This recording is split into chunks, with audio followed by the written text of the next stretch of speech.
সুপ্রিয় দর্শক মন্ডলী, citizen alliance for renewable energy in Bangladesh CAREB, Bangladesh পরিবেশ আইনবিদ সমিতি বেলা এবং উপকূলীয় জীবনযাত্রা ও পরিবেশ কর্মজোট ক্লিনের পক্ষ থেকে আমি হাসান মেহেদী আপনাদের সবাইকে আন্তরিক শুভেচ্ছা জানাচ্ছি।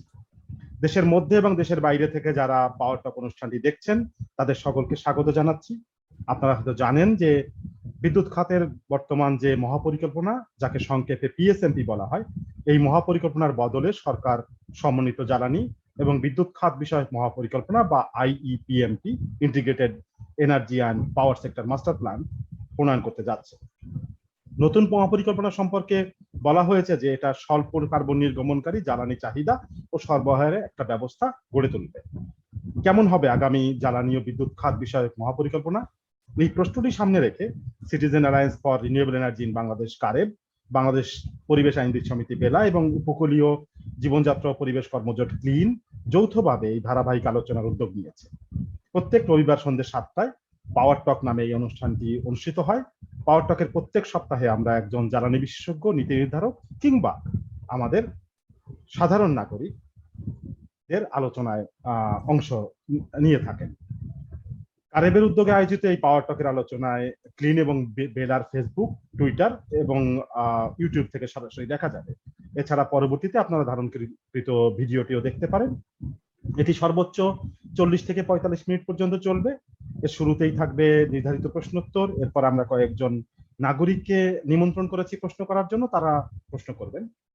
পর্দার পেছনে বারিশ হাসান চৌধুরী, সাজ্জাদ হোসেন তুহিন, শারমিন আক্তার বৃষ্টি এবং মাহবুব আলম প্রিন্স আছেন। ফেসবুক থেকে তারা আপনাদের প্রশ্ন তুলে আনবেন আমাদের আজকের অতিথির জন্য।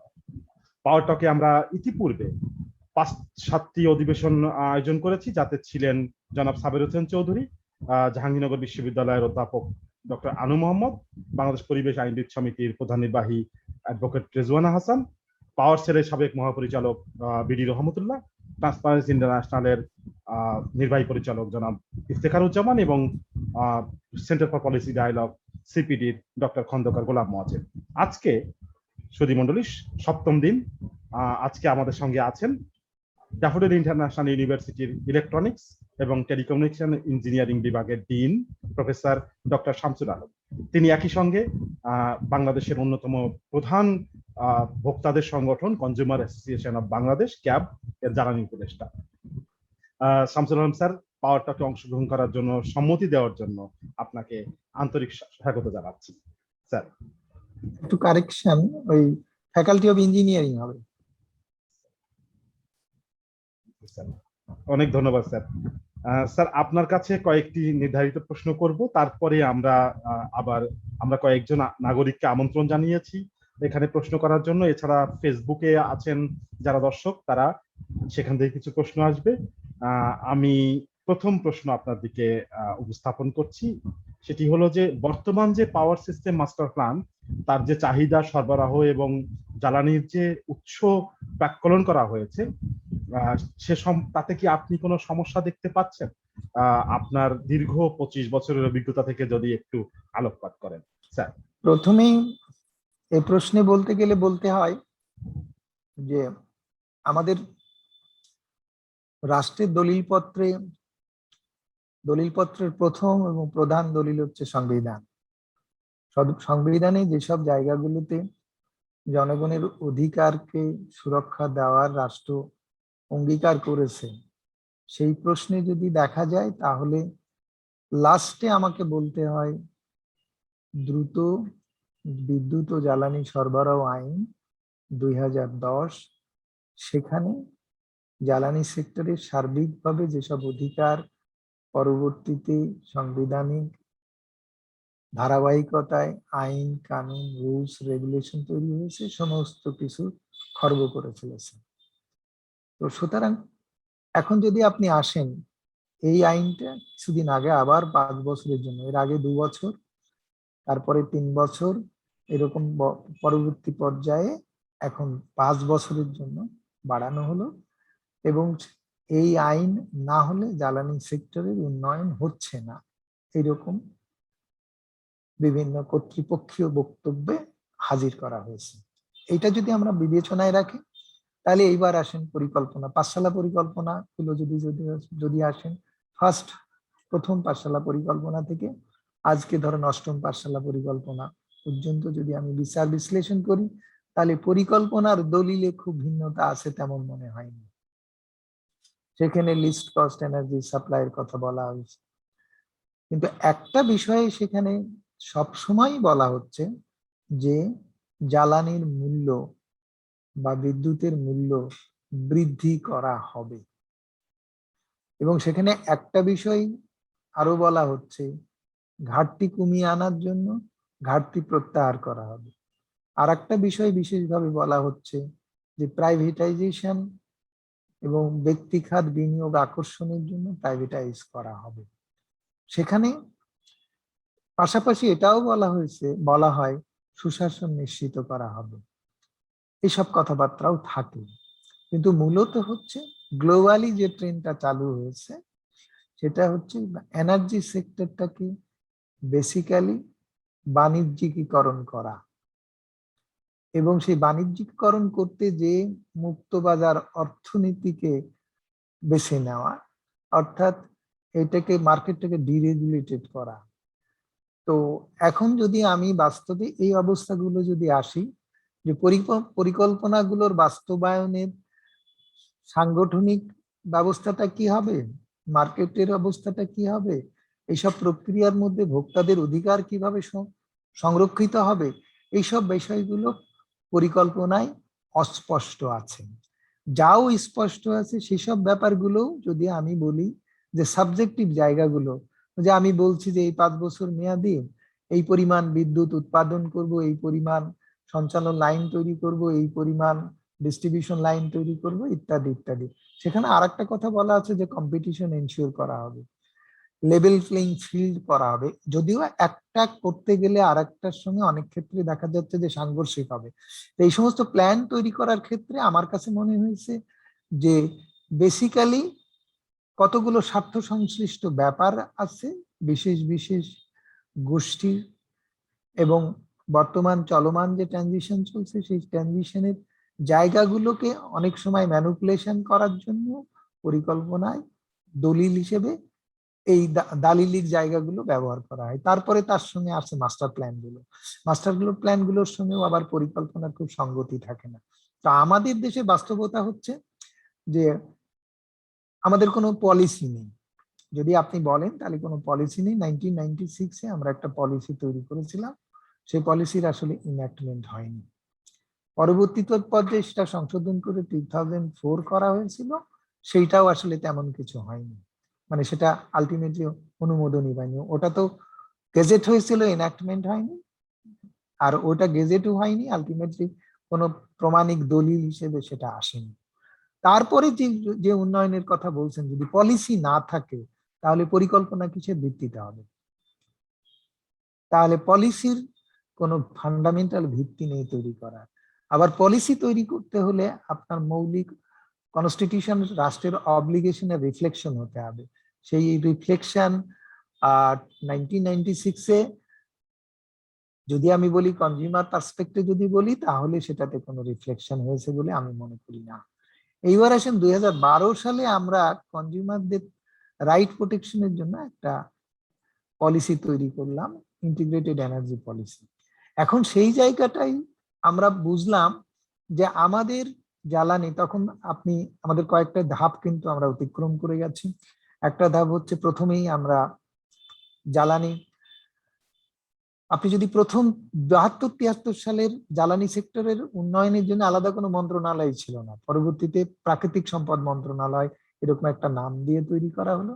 তারা কিন্তু তখন থেকেই জ্বালানি এক্সপোর্টের কথা বলে আসছে, এবং জ্বালানি খাত উন্নয়নের জন্য টাকা পাওয়া যাচ্ছে না, ইভেন রাষ্ট্র চালানোর জন্য টাকার সংকট আছে, টাকার সংস্থানের জন্য করার জন্য তখন থেকেই গ্যাস এক্সপোর্টের কথা কিন্তু চলে আসছে। তখন কিন্তু গ্যাস অলমোস্ট এক্সপ্লোরেশনই হয়নি, তারপরেও এই কথাগুলো চলে এসছে। এবং যদি আপনি আইএসও গুলোর আসার কথা ভাবেন, তারা তখন তাদের ধারণা ছিল যে আমাদের জ্বালানি ব্যবহারই নেই, পার ক্যাপিটা এনার্জি কনজাম্পশনের কোনো খোঁজ খবর নাই, সুতরাং যা জ্বালানি এসে তার তুললে তারা সঙ্গে সঙ্গে বিক্রি করে ওভার এক্সট্রাকশন করে তারা চলে যাবে। এবং সে সমস্ত জায়গায় যেসব পিএসসি গুলো যদি অ্যানালিসিস করেন তাহলে দেখতে পাবেন যে এস্টিমেট যারা করেছে, রিজার্ভ অ্যাসেসমেন্ট যেটা করেছে, করে যেভাবে তারা এক্সপ্লোরেশনের প্ল্যান করেছে, সেই সব প্ল্যানে কিন্তু বাস্তবতা ছিল না, এবং তারা ওভার এক্সট্রাকশন করেছে। সাঙ্গু ফিল্ড অকালে অপমৃত্যু হয়েছে, বিবিয়ানা এখন হুমকির মধ্যে আছে। এইসব ব্যাপারগুলো আমাদের সামনে রয়ে গেছে। এখন আসেন তার পরের ব্যাপারগুলো যেটা ঘটলো, যে তখন রপ্তানির প্রশ্ন আসলো, জনগণ তো খুব কঠোরভাবে সেটাকে দমন করলো বা রপ্তানি বাধা দিল, হলো না। পরবর্তী পর্যায়ে মানে সরকারের পক্ষ থেকে কয়লা রপ্তানির প্রশ্ন আসছে, তারপরে গ্যাসকে আপনার তারা তখন সরাসরি পাইপলাইনে রপ্তানি না করে আপনার ফার্টিলাইজার তৈরি করে রপ্তানির ব্যবস্থা করা হলো। বিদ্যুৎ কয়লা থেকে তৈরি হবে, সেটাও রপ্তানির ব্যবস্থা হচ্ছিল। এইসব ব্যাপার স্যাপার গুলো চলে আসলো। অর্থাৎ আমাদের প্রাথমিক তখন আমাদের আন্দোলনটা ছিল কি, যে আমরা আমাদের সক্ষমতায় জ্বালানি তুলবো। পিএসসির বিরুদ্ধেও আমরা বিরোধিতা করেছি, আইপিপির বিরুদ্ধেও আমরা বিরোধিতা করেছি, কারণ এই সমস্ত বিদেশি বিনিয়োগকারী প্রাইভেটাইজেশন এর মানে বা বিনিয়োগ আকর্ষণের মানেই হচ্ছে আমাদের সক্ষমতা উন্নয়ন না করা এবং আমাদেরকে তাদের উপর নির্ভরশীল করা। তা আমরা জাতীয়ভাবে যে আন্দোলনটা শুরু করলাম, সেই আন্দোলনের মূল জায়গাটায় লক্ষ্য ছিল যে আমাদের সক্ষমতা উন্নয়ন, that is indigenous capacity building. যদি সেটা আমরা করতে সক্ষম না হই জ্বালানি সেক্টরে, তাহলে অন্যান্য ক্ষেত্রে আমরা খুব বেশি অবদান রাখতে পারবো না। এইটাকে মাথায় রেখে আমরা ইন্টিগ্রেটেড এনার্জি পলিসি তৈরি করলাম, কি করে আমাদের রিসোর্সের উপরে জাতির ওনারশিপটা, এন্টাইটেলমেন্টটা প্রতিষ্ঠিত করা যায়। এবং সেই সময় দুটো, বিশেষত একটা মামলা হয়েছিল 2003 সালে, সেটা হচ্ছে মাগুরছড়া সাপ্লিমেন্টারি এগ্রিমেন্ট যেটা হয়েছিল। মাগুরছড়ার ক্যাশফিল্ডের পিএসসি যেটা ছিল সেটার মেয়াদ শেষ হয়ে যায়। সেই মেয়াদ শেষ হয়ে যাওয়ার পরেও সেই পিএসসি নিয়ম বহির্ভূতভাবে অবৈধভাবে এক্সটেনশন দিয়ে তারা করলো কি, সাপ্লিমেন্টারি এগ্রিমেন্ট করে অক্সিডেন্টালকে মানে আপনার বিমার টাকা তুলে দেশ থেকে পালিয়ে যেতে সাহায্য করলো, যে ব্যাপারে বর্তমান জ্বালানি উপদেষ্টার বিরুদ্ধে সুনির্দিষ্ট অভিযোগ রয়েছে। সেই সময় সংসদীয় কমিটিকে তিনি কোনো ডকুমেন্টই দেননি এবং তিনি ডিনাই করেছে। এইসব ব্যাপারগুলো আমাদের হিস্ট্রিতে রয়ে গেছে। এবং সেই জ্বালানি উপদেষ্টা 30 বছর ধরে জ্বালানি খাত শাসন করছে। আপনি যে পলিসি প্ল্যানিং এর কথা বললেন, সেই কথাটা আমি পরে আসবো।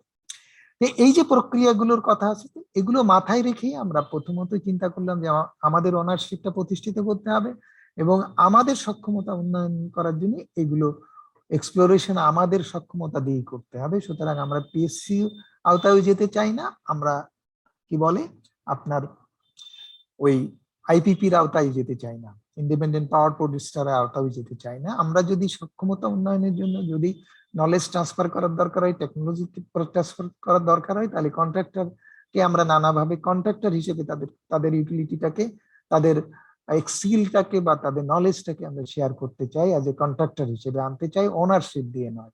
এই ওনারশিপ আর এই কন্ট্রাক্টর এক্সপ্লোরেশন এ ব্যাপার নিয়েও একটা জাতীয় পর্যায়ে জনগণের সঙ্গে বা ভোক্তাদের সঙ্গে সরকারের একটা মানে স্টেটের একটা বিরোধ আছে, আপত্তিকর জায়গা আছে।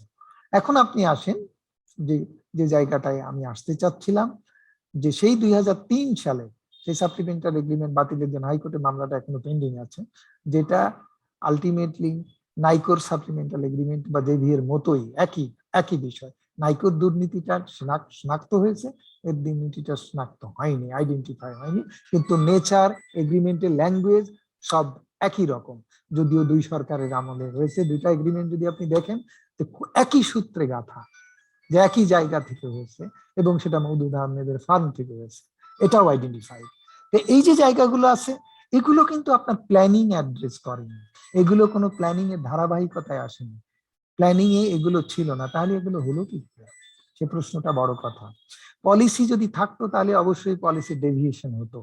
যদি আপনি কনস্টিটিউশনের কথা বলেন, তাহলে কনস্টিটিউশনে এইসব রিসোর্সের উপরে যে জনগণের অধিকারের স্বীকৃতি দেওয়া হয়েছে, সেটা ডেভিয়েশন হয়েছে এবং সেই সব জায়গা তুলেই কিন্তু আমরা হাইকোর্টের ইন্টারফিয়ারেন্স হয়েছি। এই মাগুরছড়া গ্যাস ফিল্ডের সাপ্লিমেন্টারি এগ্রিমেন্ট বাতিলের মামলাটা আমি করেছি, সূত্রপাত আপনি সেই জায়গা থেকে বলতে পারেন, সেটা 2003 সালে। তারপর থেকেই আমাদের যাত্রা শুরু হয়েছে। এখন আপনি যে কথাটা বলতে চাচ্ছেন প্ল্যানিং এর ব্যাপারে, এইবার আসেন কয়েকদিন আগে পত্রপত্রিকা আপনারা সবাই দেখেছেন জ্বালানি উপদেষ্টা কি বলেছেন। আপনি রিনিউয়েবল এনার্জির কথা বলেছেন, তিনি ক্লিন এনার্জির কথা বলেছেন। তিনি বলেছেন যে রিঅ্যাক্টরের মডিউল পাওয়া যাচ্ছে ছোট ছোট, আমরা 10 মেগাওয়াট, 20 মেগাওয়াট, 30 মেগাওয়াট, 40 মেগাওয়াট, আমরা এগুলো করে আমরা যেসব রেন্টাল পাওয়ার প্ল্যান্ট তৈরি করেছি, আমরা অমুক করেছি, ডিজেল পাওয়ার প্ল্যান্ট তৈরি করেছি, তারপরে হচ্ছে ফার্নেস অয়েল পাওয়ার প্ল্যান্ট তৈরি করেছি, এই সমস্ত গুলো আমরা রিপ্লেস করে দিব। তার মানে আপনারা ক্লিন ফুয়েল চাচ্ছেন, আমরা ক্লিন ফুয়েল এনে দিচ্ছি, কোনো সমস্যা নেই। এখন আসেন, এই যে জায়গাটা তৈরি হলো, এই যে তিনি কথাটা বললেন, আমাদের মনের সঙ্গে সঙ্গেই সন্দেহ হলো যে তিনি আবার কোন গ্রুপের কমিশন এজেন্ট হয়ে আছেন, কারণ তিনি সবসময় এজেন্ট হিসেবে কাজ করেছেন। এগুলো কি পলিসিতে ছিল? রেন্টাল পাওয়ার এসে প্ল্যান্টেশন হলো, সেগুলো কি পলিসিতে ছিল? তার মানে পলিসি ডকুমেন্টে ভালো থাক মন্দ থাক কি আছে সেটা আমাদের জ্বালানি সেক্টর উন্নয়নে অর্থহীন। এবং এই জ্বালানি উপদেষ্টাই বলেছে যে আমরা তো আসলে জোড়াতালি দিয়ে চালাচ্ছি বিদ্যুৎ খাত। এই জোড়াতালি শব্দটা, এইটা তিনি খুব সত্যি কথা বলেছেন যে জোড়াতালি দিয়ে চালা কি, যখন যেমন তখন তেমন চালাচ্ছেন। তাহলে এই যখন যেমন তখন তেমন করার সিদ্ধান্তটা কিসের ভিত্তিতে হচ্ছে? না পলিসি, না আইন, না প্ল্যানিং, না কোনো কিছুর বিরুদ্ধে। অর্থাৎ কোনো ব্যক্তি বা ব্যক্তি বিশেষ যখন যা মনে করছে তখন তাই তাই করছেন। এবং তাই করতে যে যদি আপনি পুরা ফুটপ্রিন্টটা তাকান, তাহলে 2011 সালে আমরা যে বোধের উপরে নির্ভর করে বললাম যে জ্বালানি রপ্তানি ঠেকাতে হবে, আজকে দেখা গেল সেই জ্বালানি আর কোনো উত্তোলনই ব্যাহত হলো। বড়পুকুরিয়াতে কয়লা থেকে বিদ্যুৎ উৎপাদনের হবে সেটা বলে 250 মেগাওয়াট দুইটা ইউনিট প্ল্যান্ট তৈরি করা হয়েছিল। এবং সেই প্ল্যান্ট আপনারা জানেন যে কয়লার অভাবে অর্ধেক ক্ষমতাও ব্যবহার হয়নি। তারপরে কয়লার সংস্থান করা হলো না, কয়লা উত্তোলন বৃদ্ধির কোনো পরিকল্পনাও নেওয়া হলো না, কিন্তু 275 মেগাওয়াটের অতিরিক্ত পাওয়ার প্ল্যান্ট এসে সেখানে বসলো। এবং যে চাইনিজ পাওয়ার প্ল্যান্ট তারা আগে যেটা তৈরি করেছে পরেরটা আবারও করলে তারাই তৈরি করলো। এবং যে পাওয়ার প্ল্যান্টটা ওখানে তৈরি হলো, তারা যে সমস্ত প্রযুক্তি চীনে অবসলেট হয়ে গেছে সেই সমস্ত পাওয়ার প্ল্যান্ট গুলো অ্যাজিভ ডাম্পিং স্টেশন নিয়ে এখানে পাঠানো হয়েছে। এবং সেইগুলোর চলার সময় যেসব ব্যত্যয় বিভ্রান্তি ঘটেছে এবং কোল মিল যেগুলো আনা হয়েছে সেগুলো সব প্রিমিটিভ টেকনোলজির পর্যায়ে চলে গেছে। মানে ফার্স্ট জেনারেশন মেশিন বললে ভুল হবে না, আজকে ফোর্থ জেনারেশনে চলে গেছে ইন্ডাস্ট্রির প্রোডাকশন সিস্টেম, সেখানে এই টেকনোলজি চালানো হচ্ছে, এখনো সেগুলো চলছে। তো এই যে জায়গাগুলো, সেগুলো কি প্ল্যানের মাফিক হয়েছে? প্ল্যান কি এগুলো এভাবে প্ল্যান হতে পারে? এগুলো করার সময় কি কোনো কম্পিটিটিভ বিডিং হয়েছে? যদিও একটা বিডিং হয়েছে। এই সমস্ত জায়গাতে যে সমস্ত মারপ্যাচ হয়েছে, যেমন যদি আমি রাউজান পাওয়ার প্ল্যান্টের কথা বলি, রাউজান পাওয়ার প্ল্যান্ট আমি যেহেতু 1996 সালে গেছি, তখন যে শুনলাম যে হঠাৎ করে রাউজান পাওয়ার প্ল্যান্ট থেকে বের করে দেওয়া হয়েছে, তখন বোধহয় 52 জন না 51 জন চাইনিজ, যাদেরকে এক্সপার্ট বলে তাদেরকে তখন $3000 বেতন দেওয়া হতো। এবং সেই চাইনিজ এক্সপার্ট 51 জন কাজ করতো, তাদেরকে বের করে দেওয়ার সঙ্গে সঙ্গে Chinese power plant, Raozan power plant বন্ধ হয়ে যায়। তারপরে তাদেরকে আবার ডেকে এনে তাদেরকে চালানো হয়। কোনো পাওয়ার প্ল্যান্ট চালানোর মতো সক্ষমতা কি আজও আমরা অর্জন করেছি? কিছুদিন আগে আমি ভোলা পাওয়ার প্ল্যান্টে যেয়ে দেখি যে সেখানেও চাইনিজ এক্সপার্টরা কাজ করছে। আমরা যে ইঞ্জিনিয়াররা একেবারেই বলা যেতে পারে ছোট জগন্নাথ হয়ে বসেছে, যে indigenous capacity, exploration, production, transmission, distribution, এগুলো সব আমরা নিজস্ব ক্ষমতায় করার জন্য তৈরি করেছি। কোনো ইলেকট্রিক্যাল ইঞ্জিনিয়ারিং এ ফার্ম পাওয়া যাবে না, সিভিলের বড় বড় বিল্ডিং ডিজাইন করতে পারে কিন্তু একটা পাওয়ার প্ল্যান্ট ডিজাইন করার ক্ষমতা নেই। ইভেন রিপেয়ার এন্ড মেইনটেনেন্স এর জন্য কোনো প্রবলেম হলে এখন টেলিফোন করে বাইরে থেকে কনসার্ন কন্ট্রাক্টর, যে কোম্পানির সঙ্গে যারা এখানে কান্ট্রি রিপ্রেজেন্টেটিভ তাদের দিয়ে করানোর কন্ট্রাক্ট আছে, তারা টেলিফোন করে, তারা আসে। ওই কোম্পানি নিজস্ব ইঞ্জিনিয়ারেরও ক্যাপাসিটি ডেভেলপ করছে না, তারা এইভাবে একটা জাতিকে পঙ্গু করা হচ্ছে। এগুলো কি প্ল্যানে আছে? ক্যাপাসিটি, যে দাবি নিয়ে আমরা ইন্ডিজিনিয়াস ক্যাপাসিটি, একটা স্বাধীন দেশের স্বাধীনতা দরকার হয় কি জন্য? নিজস্ব জাতীয় সক্ষমতা তৈরি করার জন্য, আত্মনির্ভরশীল হওয়ার জন্য, নিজের প্রভাব অন্যের কাছ থেকে মুক্ত করার জন্য। তা না হলে তো স্বাধীনতা আর পরাধীনতার মধ্যে কোনো পার্থক্য থাকে? তাহলে এই 50 বছরে সক্ষমতার জায়গাটা যেভাবে, যে পাওয়ার সেক্টরের কথা বিশেষভাবে বলি, তাহলে পাওয়ার সেক্টরে এখন যথাযথভাবে একটা ট্রান্সমিশন লাইন ডিজাইন করার মতো কোনো ফার্ম তৈরি হয়নি। সরকারের কোনো ইঞ্জিনিয়ারের এই দক্ষতা থাকবে সেটা তো ভাবাই যায় না, কিন্তু কোনো ফার্ম তৈরি হয়নি।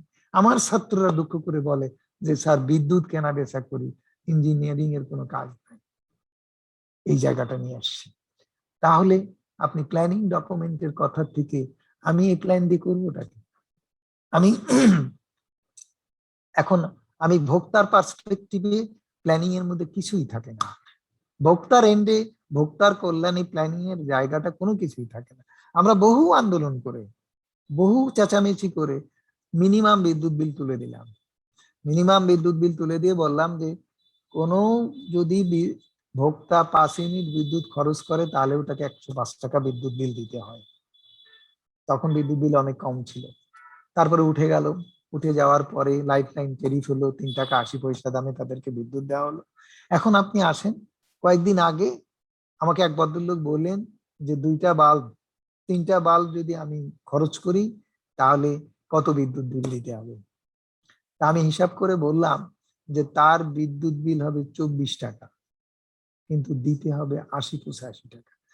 সরি, তার বিদ্যুৎ বিল হবে হচ্ছে 3×5=15 টাকা, ওই 20 টাকা মতো, কিন্তু পুরাটা দিতে হবে 85 টাকা এবং তাতে পড়বে 24 টাকা বিল পার ইউনিট। কারণ 10 আর 20 ইউনিটের যদি 10 আর 20 ওয়াটের যদি আপনি একটা 2টা বাল্ব ব্যবহার করেন তাহলে একটা বাড়িতে যথেষ্ট বিল পাওয়া যায়, যথেষ্ট আলো পাওয়া যায়। এবং নিম্নবিত্তের মানে একেবারে মার্জিনাল পিপুল এই ধরনের কনজিউম করে। তাহলে এই 24 টাকা পার ইউনিট বিল তাকে দিতে হচ্ছে। তাহলে তার কাছ থেকে এই বিলটা নেওয়া হচ্ছে এবং টেরিফ নির্ধারণের জায়গাতে মূল জায়গা যেটা, সেটা হচ্ছে যে বিতরণ কোম্পানিকে তার বিতরণ অবকাঠামো তৈরি করতে যে খরচ হয়েছে সেটা, আর অপারেশনে যে সমস্ত লোকজন নিয়োজিত আছে তাদের বেতন ভাতা দিই, স্পেয়ার পার্টসটা সেটা মিলিয়ে যে খরচ হয়, অপারেশনাল মেনটেন্যান্স সব মিলিয়ে যে খরচ পড়বে পার ইউনিট বিদ্যুতের, তার যে ডিস্ট্রিবিউশন কস্ট, যেমন আরইবির 1 টাকা 43 পয়সা, দেশকোর হয়তো 80-86 পয়সা পড়ে। এই পয়সাটার মধ্যে মিটার পর্যন্ত, ওয়ারিং পর্যন্ত সব এটার খরচ। এইটা যখনই এইটা হলো, তখন এই নিয়মটা হলো, তখনই মিটারের ভাড়াটা আলাদাভাবে নেওয়া হলো, এর সঙ্গে যোগ করা হলো না। রেভিনিউ রাজস্ব চাহিদা তার সঙ্গে আনা হলো না, আইনে আলাদা করা হলো। আর রাষ্ট্রপতিকে দিয়ে এই মিটার ভাড়া নির্ধারণ করার আদেশ দেওয়া হলো, রাষ্ট্রপতির নামে আদেশ করা হলো যে রাষ্ট্রপতি মিটার ভাড়া নির্ধারণ করে দিয়েছে, তার মানে তার উপরে আর কথা চলবে না। এই যে কাজগুলো করা হচ্ছে, মানে আমার প্ল্যান আমাকে কোন কাজে লাগছে আমি সেটা বোঝাতে চাচ্ছি। তাহলে আমি ভোক্তা, আমি প্ল্যান দিয়ে কি করব? আপনি যে প্ল্যানের প্রশ্ন জিজ্ঞেস করলেন, আমি প্ল্যান দিয়ে, এই প্ল্যান কি করছে? এই প্ল্যান বলেছে যে কম্পিটিটিভ লেভেল প্লেইং ফিল্ড হবে, ইনভেস্টররা প্রাইভেট সেক্টরে আসুক, আর সরকারও তো এখন একজন প্লেয়ার, সরকারও ব্যবসা করছে।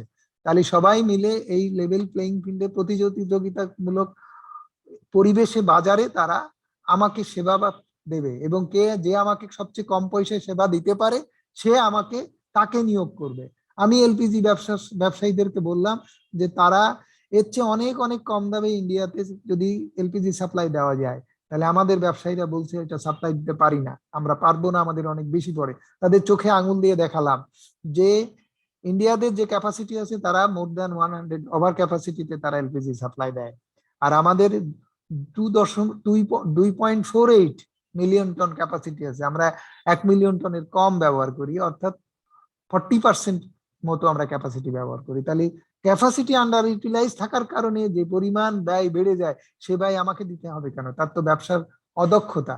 তুমি উন্মুক্ত টেন্ডার করে দাও, দেশে বিদেশে যেহেতু উন্মুক্ত বাজারের অর্থনীতির কথা বলছো, টেন্ডার করে দাও, টেন্ডার করে দিয়ে বলো যে আমাদের নির্ধারিত মূল্য এই, তার থেকে কম দামে যারা দিতে পারবে আমরা তার কাছ থেকে সার্ভিস নেব। সেই অফারটা পাওয়া যায় কিনা? রেগুলেটরি কমিশন কথা কানে নিল না, তারা বলে যে আমাদের কি করার ক্ষমতা আছে? তাহলে আপনি যেসব বিষয়গুলো আমি সাফার করছি ভোক্তা হিসেবে, আমি আমার কাহিনী, আমি কিভাবে নানা দিক দিয়ে এই যে লুণ্ঠনমূলক ব্যয়, বাড়িয়ে ব্যয়ের নামে যে লুণ্ঠন করছে, আমার মূল্য বৃদ্ধি করছে, সাবসিডি বাড়াচ্ছে, সাবসিডি তো আমারই করের টাকা। তাহলে এইসব প্রক্রিয়ায় তাকে এস্টাবলিশ করার জন্য যদি কোনো দলিল দস্তাবেজ তৈরি করা হয়, তো সেটার ব্যাপারে আমার আগ্রহ, কৌতূহল, বিচার বিশ্লেষণ করার প্রয়োজনীয়তা কোথায়? আমার কাছে সবই তো গণবিরোধী তৎপরতা মনে হচ্ছে। তা আমার অবস্থা তো সেই রকম দাঁড়িয়েছে যে আমি একটা নাটক দেখতে গিয়েছিলাম, তো সেখানে দেখছি যে বিভিন্ন শ্রেণীর মানুষ স্লোগান দিয়ে মঞ্চে পার হয়ে যাচ্ছে। দোকানদার বলছে যে আমি এই চাই ওই চাই, তারপরে শিল্পপতিরা এই চাই ওই চাই, তারপরে সরকারি কর্মচারী কর্মকর্তারা এই চাই ওই চাই। তারপরে এক সময় একজন মহিলা দেখা যাচ্ছে আসলো, সে স্লোগান দিতে দিতে মঞ্চ পার হয়ে গেল। তার স্লোগান ছিল ছায়া ব্লাউজ শাড়ি চাই, লগে দুবেলা খাউন চাই, আর একটা স্বামী চাই যে আমাকে কথায় কথায় তালাক দিব না। আমার কনজিউমারদের অবস্থা তো সেই অবস্থা হয়ে গেছে। তাহলে আপনি পলিসি নিয়ে আমার কনজিউমারদেরকে কি দেবেন, কি দেখতে বলেন? তা আপনারাই বা কি দেখতে পান? আমি তো এটা বুঝতে পারি না। সিপিটি যখন আলোচনা করে আমাকে ডাকে, তারপরে দেখি যে যখন বাজেট হয় একেবারে পড়ে যায়, মানে বলা যেতে পারে ধুম লেগে যায় বাজেটের উপর আলোচনা করতে। 3-4 ঘন্টা, 2-2.5 ঘন্টা ধরে আলোচনায় এরকম বাংলা ভিশনে যে আমার রাত্রে ওই রাত ঘুমই হয় না, আমাকে যে ওখানে বসতে হয়। কিন্তু কি করি আমরা? কি হয় এগুলো দিয়ে? কি প্রয়োজন এসব কথাবার্তা বলে? কোনো কোনো কোনো প্রয়োজন আছে? এইরকম নিষ্প্রয়োজনটারও তো একটা একটা ব্যাপার থাকে। এগুলো তো ভয়ঙ্কর রকমের বিষধর সাপের থেকেও এইসব খারাপ ব্যবস্থা। এইসব খারাপ ব্যবস্থা নিয়ে যদি আমরা আলোচনা করতে থাকি, তাহলে কি মনে করেন যে আমি ভোক্তা, মার্জিনাল ভোক্তা, যা নিয়ে সাপার করছি তা থেকে আপনি আমাকে মুক্তি দিচ্ছেন, এটাকে আপনার উপরে আমি আস্থা রাখতে পারি? এবার আসেন, কালকে সেডার চেয়ারম্যান আমাদেরকে ডেকেছিলেন, মানে সেডার চেয়ারম্যান ডাকেনি, সেডার চেয়ারম্যান ডেকেছিল। সেখানে তাকে প্রধান অতিথি হিসেবে আমার ভোক্তাদের প্রতিনিধি হিসেবে আমাকেও ডেকেছে। তো আমি সবার কথাবার্তা শুনলাম, এনার্জি এফিসিয়েন্সি বাড়াইতে হবে, অমুক করতে হবে, তমুক করতে হবে। আমি বললাম খুব ভালো কথা, এবং সবার বক্তব্য একই যে ভোক্তাদের সচেতন হতে হবে। ভোক্তাদের সব হয়ে যাবে, শুধু ভোক্তা সচেতন হলেই হয়ে যাবে। তা আমি বললাম যে তাহলে আপনারা আমাকে আমাকে সচেতন করার জন্য ডাকছেন, আমার তো সচেতনতা নেই, সেটা মানলাম। কিন্তু আমি বললাম যে এইবার আমাদের সেডার চেয়ারম্যান সাহেবের কাছে আমার প্রশ্ন, যে বাংলাদেশে এখন পর্যন্ত বায়োমাস জ্বালানি হিসেবে ব্যবহার করে 25% মানুষ, যেটা 76-এ ছিল। 76-এ প্রথম বাংলাদেশ এনার্জি স্টাডিজ হয়, সেখানে 74% পাওয়া গেছিল। বিইপিপি তে ওরকম, বা ওটা আর একটু বেশি ছিল, বিইপিপি তে সম্ভবত 85-এ 74% পাওয়া গেছিল। এখন সেটা কমতে কমতে এটা গেছে। আমেরিকাতে 4% এখনো ব্যবহার হয়, চাইনিজে 3% ব্যবহার হয়, ইন্ডিয়াতে 21% ব্যবহার হয়। আপনারা ইফিশিয়েন্ট বায়োমাসকে রিনিউয়েবল এনার্জি হিসেবে স্বীকৃতি দেওয়া হয়, এবং রিনিউয়েবল এনার্জি জার্নালে প্রচুর পরিমাণে বায়োমাস ডেভেলপমেন্টের উপরে, বায়োমাস থেকে ইলেকট্রিসিটি তৈরি করার ব্যাপারে প্রচুর পেপার এসছে। আমি 100টা পেপার রিভিউ করেছি অলমোস্ট, বলা যায়। মানে এখন হাতে যেটা আছে সেটা পার হয়ে গেলে ওদের রেকর্ডে 100টা হবে। 100টা পেপারের মধ্যে আপনি বলতে পারেন 10টা থেকে 12টা বায়োমাস। সেই বায়োমাস এনার্জি ইফিসিয়েন্সি ইমপ্রুভমেন্টের জন্য সেটা কি কোনো কাজ করেছে?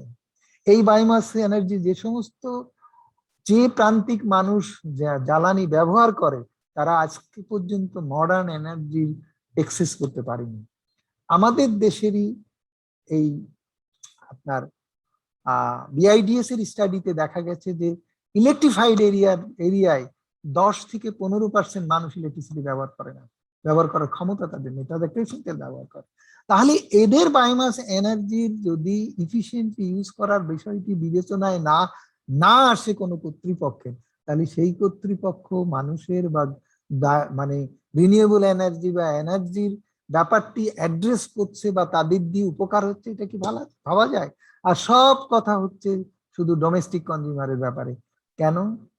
সাপ্লাই সাইডে বড়পুকুরিয়া কি পরিমাণ জ্বালানি খরচ করে কতটুকু বিদ্যুৎ উৎপাদন করে, সেই এফিসিয়েন্সির দিকে আপনারা তাকাচ্ছেন না কেন?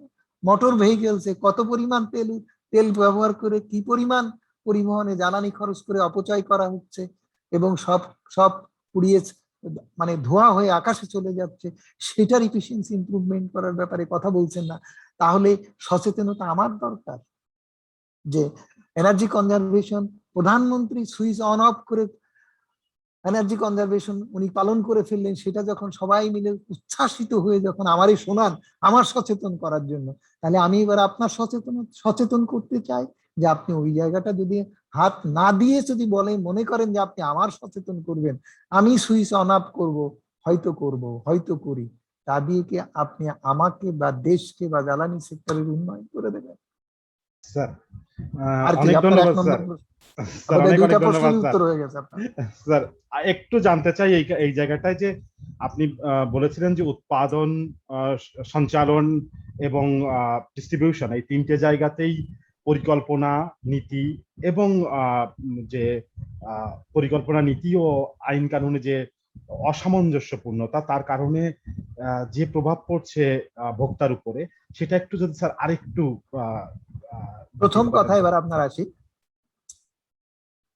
তিনটা জায়গায় আমি স্পেসিফিক্যালি বলতে চাই।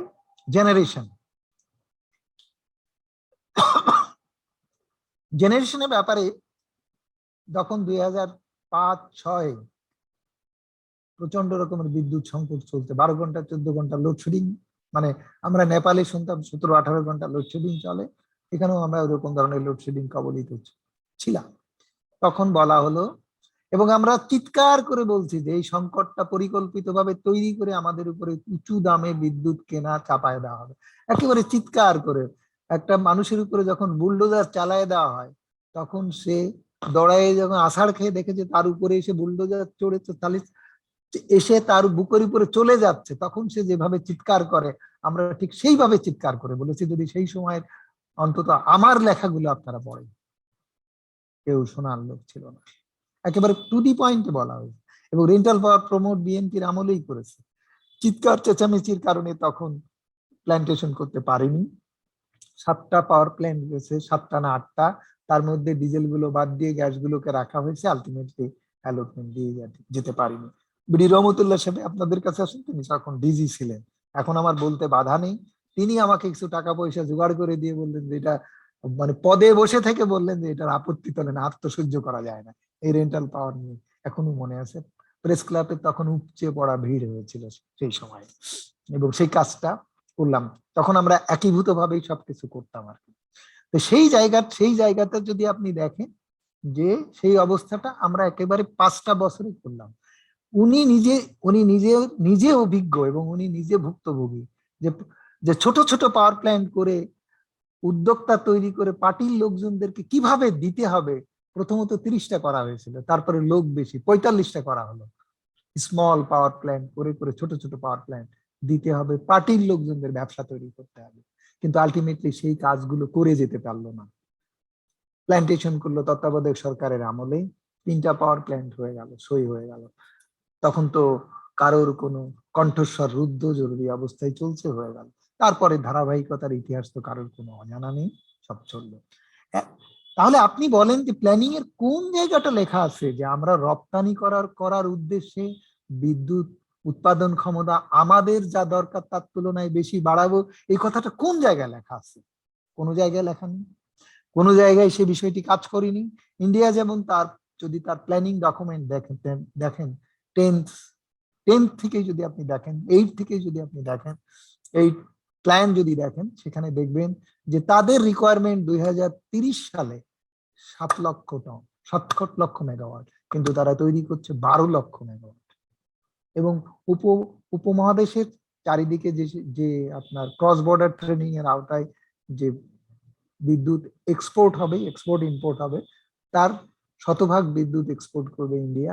সেই প্ল্যানিং এ তাদের বিদ্যুৎ উৎপাদন ক্ষমতা বাড়াচ্ছে, তাদের পলিসিতে তারা সেভাবে পলিসি তৈরি করেছে, এবং তারা সেখানে কেউ কারোর কাছ থেকে বিদ্যুৎ কিনতে পারবে না, থার্ড পার্টি বাইলেটারাল কোনো এগ্রিমেন্ট হবে, এসব তারা তৈরি করেছে। আমরা বুঝতে পারছি যে তারা ইম্পোর্ট ক্ষমতা, বিদ্যুৎ এক্সপোর্ট করার ক্ষমতা তারা অর্জন করছে, এবং আশেপাশের সমস্ত রিসোর্স, এনার্জি রিসোর্সের উপরে তাদের কর্তৃত্ব প্রতিষ্ঠিত করছে। সেটা যে আমাদের গ্যাসও তারা নিয়ে যেতে চেয়েছিল, এসব তাদের this is the part of the planning, বোঝা যায় আমাদের কোন প্ল্যানিং এর ডকুমেন্টে আছে যে আমরা উৎপাদন ক্ষমতা চাহিদার তুলনায় বেশি হবে এবং আমরা সেটা বাইরে রপ্তানি করব। একসময় জ্বালানি উপদেষ্টার সভাপতিত্বে মিটিং হলো, ওখানে লেখা হয়ে গেল যে আমাদের উৎপাদন ক্ষমতা বেশি, প্রয়োজনের তুলনায় বিদ্যুৎ বেশি, মার্কেট খোঁজ করো, দরকার হলে টেরিফ কমায় বিদ্যুৎ ব্যবহার বাড়ানোর চেষ্টা করো ইন্টারনাল মার্কেটে, আর এক্সপোর্ট মার্কেট খোঁজো। তখন থেকে বলা শুরু হয়ে গেল কর্তা ব্যক্তিদের মধ্যে আমরা বিদ্যুৎ এক্সপোর্ট করব। এটা একটা ভয়ঙ্কর কথা, এটা নির্বুদ্ধিতার কত চরম মানে অবক্ষয়ের প্রমাণ যে এই বিদ্যুৎ কে কিনবে, প্রথমত কত দামে কিনবে, তার মানে কি আমরা বেশি দামে বিদ্যুৎ উৎপাদন করে কম দামে বিক্রি করে রপ্তানি করার ক্ষমতা অর্জন করলাম, এটা প্রমাণ করতে চাই। তাহলে আমরা বিদ্যুৎ সংকট তৈরি করলাম, তৈরি করার পরে বিদ্যুৎ উৎপাদন ক্ষমতা তৈরি করলাম এবং সেটা পরিকল্পনার সঙ্গে কোনো সামঞ্জস্যতা নেই। এখন আমরা বিদ্যুৎ রপ্তানি করার জন্য বাজার খুঁড়ে বেরোচ্ছি, সেটা আমাদের যোগ্যতা হিসেবে প্রতিষ্ঠিত করছি। এইবার আসেন যে ডিস্ট্রিবিউশন লাইনের কথায় আসেন। 2005-06 সালে মাইলের পর মাইল ডিস্ট্রিবিউশন লাইন এক্সটেনশন করা হয়েছে, কিন্তু বিদ্যুৎ যায়নি, কারণ বিদ্যুৎ চাহিদার তুলনায় বিদ্যুৎ উৎপাদন হয়নি। তাহলে এখন চাহিদার তুলনায় বিদ্যুৎ উৎপাদন বেশি হচ্ছে, আর তখন বিদ্যুৎ চাহিদার তুলনায় বিদ্যুৎ উৎপাদন কম হয়েছে, কিন্তু মানে ডিস্ট্রিবিউশন লাইন বসে নেই। তখনও কথা বলা হয়েছিল যে বিদ্যুৎ এক সময় লাগবে, আগে লাইন তৈরি করে রাখেন। এই যে ব্যাপারগুলো, এইবার আসেন এখনো বলা হচ্ছে যে ট্রান্সমিশন লাইন, অনেক মানে বোদ্ধা ব্যক্তিদের মুখ থেকেও শুনি যে ট্রান্সমিশন লাইনের ক্ষমতা কম বলে আমরা বিদ্যুৎ যা তৈরি করতে পারছি তা কনজিউমারকে দিতে পারছি না। এই কথাটা কত অজ্ঞতার বহিঃপ্রকাশ। একেবারে ক্যাটাগরিক্যালি 2015 সালে পিজিসিটি যখন আসলো তার মার্জিন বাড়ানোর জন্য, তাকে ক্যাটাগরিক্যালি জিজ্ঞেস করা হলো যে তার বিদ্যুৎ উৎপাদন যা হয়, আমার যা চাহিদা, তা সে যে ক্ষমতা তার আছে, সেই ক্ষমতা যদি যথাযথভাবে ব্যবহার হয় তাহলে তার মার্জিন বাড়ানো লাগবে না। অর্থাৎ তার যতখানি ক্ষমতা তখন ছিল ততখানি সরাসরি পুরো পরিবারে ব্যবহার তখন হচ্ছিল না, এবং তার জন্য কয়েক পয়সা বাড়ানোর দরকার ছিল, কয়েক পার্সেন্ট, পয়েন্ট সামথিং, 1 যতদূর সম্ভব 7% মতো, যার পরিমাণ কয়েক পয়সা দাঁড়ায়, মানে মিনিমাম কয়েক 1 পয়সা টয়সা, তারও বোধহয় কম। এবং সেখানে বাড়ানো হয়ে গেল, পরে আদেশে দেখা গেল 21%। সেই 21% নিয়ে যে এখন পর্যন্ত এই যে এখন শুরু হয়েছে ট্রান্সমিশন লাইন ক্যাপাসিটি বাড়ানোর জন্য, 2016 সালে যে কাজ অ্যাওয়ার্ড দিয়ে রাখা হয়েছিল সেটা সম্ভবত চাইনিজ কোম্পানিকে, এবং সেটা বোধহয় 15,000 কোটি টাকা। এখন সেটা নিয়ে তারা আইসিএ ফাইন্যান্সের থেকে আসছে, তারা এখন লোন পেয়েছে চাইনিজ কোম্পানির, সেই লোন কমার্শিয়াল লোন, এবং এই ধরনের কাজে 6% ইন্টারেস্টে লোন নিয়ে কাজ করার ইতিহাস দৃষ্টান্ত কোথাও নাই। এবং সে যে পরিকল্পনার উপরে ভিত্তি করে এই ট্রান্সমিশন লাইন আপগ্রেডেশন হচ্ছে, সেখানে সব ভয়ঙ্কর সব ফিল্ড লেভেল থেকে আমার কাছে যেসব তথ্য এসছে আমি অ্যাস্টনিশড হয়ে গেছি। যে আপনি খুলনায় বসে কথা বলছেন, খুলনা যদি আপনি বলেন খুলনা পাওয়ার প্ল্যান্ট যেটা তৈরি হচ্ছে তার বিদ্যুৎ লাইন দিয়ে খুলনার বাইরে নিয়ে যে সেই সাব স্টেশন থেকে ডিস্ট্রিবিউশন লাইন এবার খুলনার ভিতরে আনা হবে, এবং সেখানে যে ধরনের পাওয়ার স্টেশন গুলো, গ্রিড সাব স্টেশন গুলো ইমপ্রুভমেন্টের যেসব পরিকল্পনাগুলো আছে, আপনারা কিছুদিন আগে শুনেছিলেন যে বটতল ইয়েতে কুষ্টিয়ায় মানে আপনার যে চৌরাশের কাছে বটতলি হবে, ওখানে যে গ্রিড সাব স্টেশন আছে সেখানে যে ট্রান্সফরমার অকেজে হয়ে যায়, বিস্ফোরণ ঘটে, সেই ট্রান্সফরমারের কোয়ালিটিটা কাদের? Energy প্যাকের pump. এবং এরা যে সমস্ত জিনিস মালপত্র সাপ্লাই দিয়েছে, এবং তাদের একজনকে আমি পাবলিক সার্ভিস কমিশনে পেয়েছিলাম এনার্জি প্যাকের ওইরকম সাব স্টেশনে, তারা ওই আনসলিসিটেড ওয়েতে বিডিং করে, তো সে একটা সাব স্টেশন করছে আপনার ইপিজেড বোধহয় কোনো এক ইয়েতে ফরেন বিদেশি কোম্পানির জন্য, মানে সেই সাব স্টেশনে তারা সাপ্লাই দিচ্ছে 33% হায়ার বিডিং কস্টে। এই সমস্ত কাজকর্মগুলো সিস্টেমের প্রয়োজনে বা বিদ্যুতের চাহিদার বৃদ্ধির সঙ্গে সামঞ্জস্য রেখে এসব উন্নয়ন হয়েছে। এখন আর বিশ্বাস করার আমার কোনো ক্ষমতা নেই, আমি সে ক্ষমতা হারিয়ে ফেলেছি। যখন যেটাই করা হচ্ছে মনে হচ্ছে যে এই কাজটাতে কারোর লাভ হবে, সে এই কাজটা তৈরি করেছে। আমার দেশের মানে যে ইউটিলিটি আছে, যে সংস্থা আছে আমাকে সেবা দেওয়ার জন্য, রাষ্ট্র যাদেরকে সেবা দেওয়ার দায়িত্ব দিয়ে বছরের পর বছর না 40, 50, 60, 100 বছর ধরে যেসব প্রতিষ্ঠান তৈরি, সেই সব প্রতিষ্ঠান এ ধরনের পরিকল্পনা নিতে পারে না।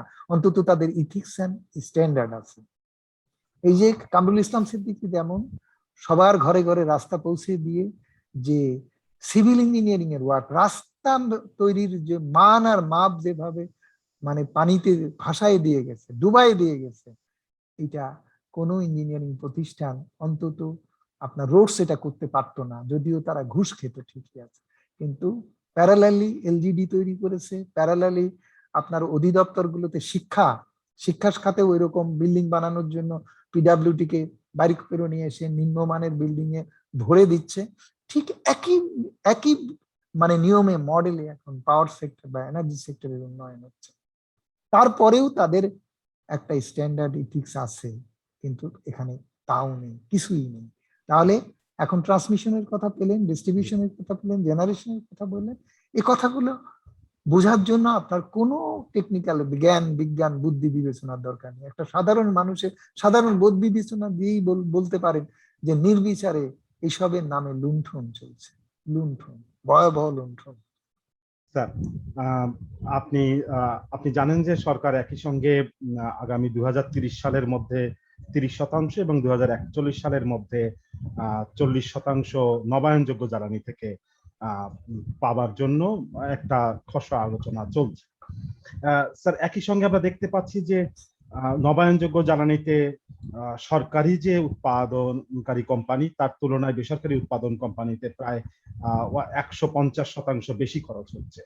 তো ভোক্তাদের উপরে ভোক্তাদের দিক দিয়ে যদি দেখি তাহলে এই মূল্য কিভাবে কমিয়ে আনা সম্ভব? বা প্রথম হচ্ছে যে আমার দুটো প্রশ্ন সবার কাছে, এবং এই প্রশ্নের উত্তর যারা দিতে পারে তারা দেবেন না, আর যারা পারে না তারা আমার ভোক্তাদের অসহায় অংশ, তাদের তো আর উত্তর জানার কোনো সুযোগ নেই।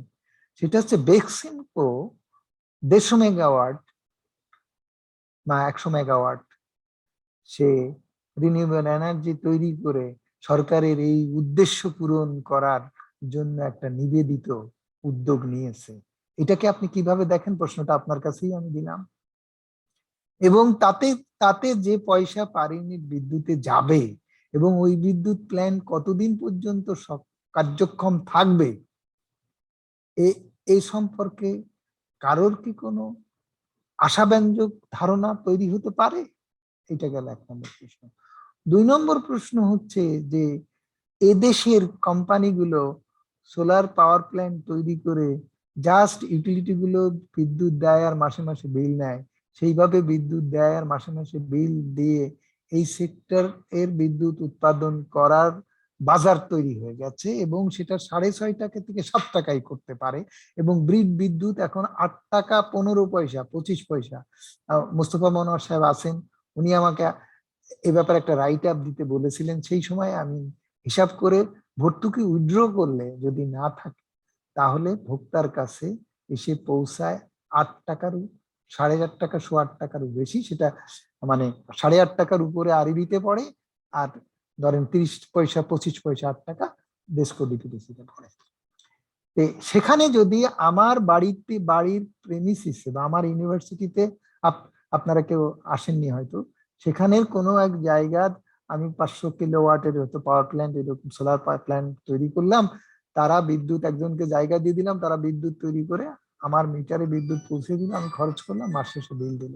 তারা আমার কাছে প্রস্তাব দিয়েছে, 2টা প্রস্তাব আছে, 6.5 টাকা 7 টাকায় দিতে পারে। সরকার এই বিদ্যুৎ এই বিবেচনায় যদি কেনে কিন্তু তাহলে আমি এবারে মনে করতাম যে এটা আসলেই স্বচ্ছ, সৎ এবং জনকল্যাণমুখী এবং রিয়েলি রিনিউয়েবল এনার্জি সম্প্রসারণে বা উন্নয়নে একটি বলিষ্ঠ পদক্ষেপ, এই কাজটা তো করেনি। উল্টাটা কি হয়েছে, বেক্সিমকো এটাকে বড় মাপের একটা ব্যবসা বানানোর সুযোগ নিয়েছে।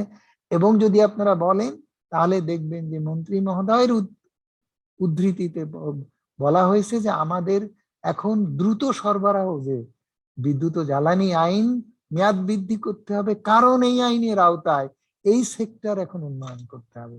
এতদিন ট্রান্সমিশন ডিস্ট্রিবিউশন লাইন, তারপরে বিদ্যুৎ উৎপাদন ক্ষমতা বৃদ্ধি, এখন রিনিউয়েবল এনার্জি উৎপাদন ক্ষমতা বৃদ্ধির জন্য এই আইন লাগবে।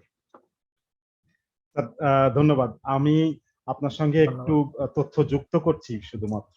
আমরা এর মধ্যে একদিন রহিম আফরোজের, যিনি রিনিউয়েবল ডিপার্টমেন্ট দেখেন, তার প্রধানের সঙ্গে কথা বলছিলাম। তিনি বলছিলেন যে এখন যদি আমরা সোলার থেকে বিদ্যুৎ উৎপাদন করি তাহলে আমাদের নিট খরচ হবে 5.25 টাকা, 5.25 টাকা রিয়েলিস্টিক এস্টিমেশন। হ্যাঁ হ্যাঁ, উনি ডিরেক্টলি বলছিলেন যে আমাদের কোম্পানির খরচ হবে 5.25 টাকা। কস্ট প্লাস মানে হ্যাঁ, মুনাফা সহ উনি বেসিক কস্ট বলেছিলেন, মূল খরচ। তার মানে তার সঙ্গে আপনি 10% প্রফিট ধরেন। হ্যাঁ, এর মধ্যে বেক্সিমকোর কথা যেহেতু তুললেন, আমরা একটু তথ্য জানিয়ে রাখি দর্শকদেরকে যে 2016 সালের ফেব্রুয়ারি মাসে এই চুক্তিটি হয়। বেক্সিমকো 200 মেগাওয়াটের একটি সোলার পাওয়ার প্ল্যান্ট করবে গাইবান্ধাতে, সেই সূত্রে, এবং চাইনিজ একটি কোম্পানির সঙ্গে চুক্তি স্বাক্ষর করে। পরবর্তীতে এটি 2 বছর পরেও না করতে পারায় কয়েকবার পাওয়ার ডিভিশন থেকে বলা হয় যে এটি বাতিল করা হবে, কিন্তু বাতিল হয়নি। এবং সাম্প্রতিককালে ইসলামিক বন্ড বলে একটি সুকুক বন্ড চালু করে বেক্সিমকো 3,000 কোটি টাকা এখান থেকে তুলবে বলে লক্ষ্যমাত্রা নির্ধারণ করেছে। এবং সেখানে তাদের বাজেটে দেখা যাচ্ছে যে এখানে মোট প্রকল্প ব্যয় খরচ হবে 1,750 কোটি টাকা। যে চুক্তি সরকারের সঙ্গে স্বাক্ষর হয়েছে সেখানে ধরা হয়েছে ন্যূনতম দাম হবে 13 টাকা করে, যদিও সরকারি কোম্পানি এখন উৎপাদন করছে 8 টাকা 39 পয়সা করে। আমরা আর স্যার, আমার দিক দিয়ে প্রশ্ন নয়, আমি একটু অতিথি হিসেবে আছেন মনোয়ার মুস্তাফা। মনোয়ার মুস্তাফাকে অনুরোধ করবো স্যার আপনাকে একটা প্রশ্ন করার জন্য। মনোয়ার মুস্তাফা, উনি তারার বাংলাদেশ কান্ট্রি লিড হিসেবে কাজ করছেন।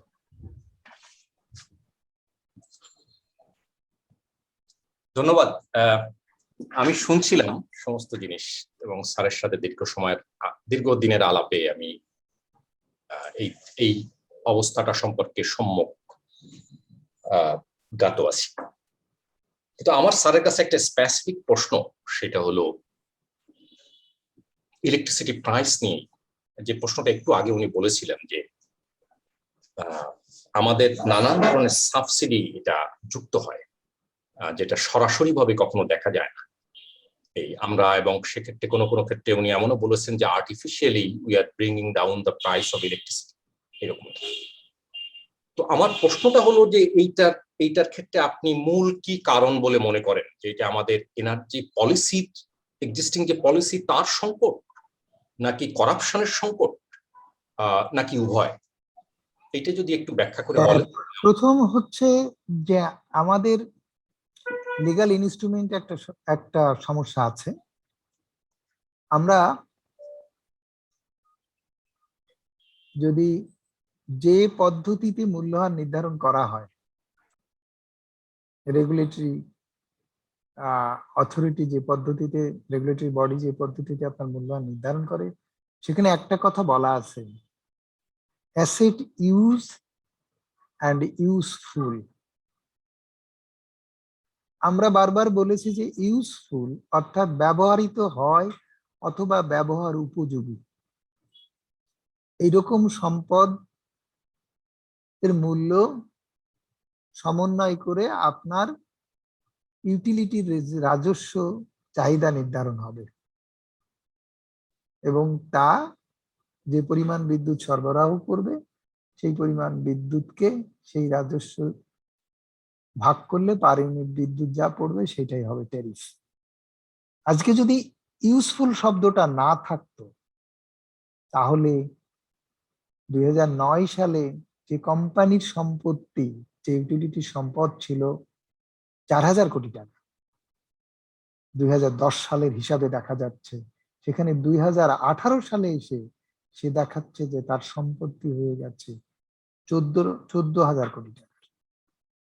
এই যে আপনার দুটো কোল পাওয়ার প্ল্যান্টের কথা বলি আমি সবসময়, যে একটা কোল পাওয়ার প্ল্যান্টের অর্ধেক ক্ষমতা দুইটারই অর্ধেকের কম ব্যবহৃত হয়, সেখানে বিদ্যুতের উৎপাদন ব্যয় হওয়ার কথা ছিল 6 টাকার কম, সেখানে 10 টাকা পড়ছে, অর্থাৎ ক্ষমতা কম ব্যবহার কারণে উৎপাদন ব্যয় বেড়ে গেল। যদি আমার ওইটা থাকতো যে আমার যে সম্পদ যতটুকু আমার সেবায় কাজে লাগবে ততটুকু প্রপোর্শনেটলি আপনি মূল্য হারে সমন্বয় করবেন। তো এখানে 50% কাজে লাগছে, তাহলে 50% সম্পদের মূল্য ধরে যদি আপনি আমার মূল্যহার নির্ধারণ করেন, তাহলে যে কোম্পানি তার সম্পদ বাড়ায়, সে বাড়ায় তার আয় বাড়াতে চাচ্ছে বা ব্যয় বাড়াতে চাচ্ছে, তার রেভিনিউ এস্টিমেট করতে চাচ্ছে, তাহলে সে তখন কনজারভেটিভ হতে বাধ্য হবে, তা নাহলে তো তার ওই ব্যয়টা তার ঘাড়ে যাবে।